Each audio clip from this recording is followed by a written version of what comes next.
আর আমি যখন শুনেছি কথাটা, হ্যাঁ হ্যাঁ, ইনফ্যাক্ট আমি সেই ছবিটা নিয়ে যখন শুনেছি, আমি তখন ঘুমাচ্ছিলাম। তো সেটা দেখে আসলে আমার মনে হয় না যে কোনো হাজবেন্ডেরই মাথা ঠিক থাকবে। কিছুদিন ধরে পুরো চুপ ছিল অভিনেত্রী অপু বিশ্বাস, তবে হঠাৎই তিনি এমন একটি কথা শেয়ার করেছে যে কথা ঘিরে পড়েছে শোরগোল।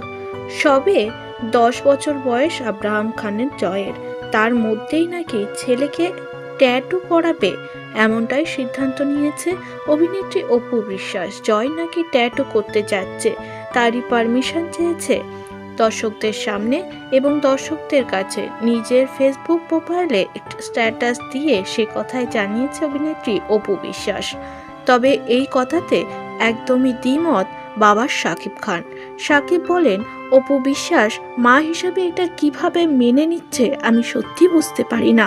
বাচ্চা মানে সে যখনই যা বলবে তখনই সেটা করা উচিত না, বাবা মার পারমিশন অবশ্যই নিতে হবে। শাকিব আরও বলে যে আমি ভাবতেই পারিনি যে জয় এত ছোট বয়সে এত বেশি পাকা হয়ে যাবে।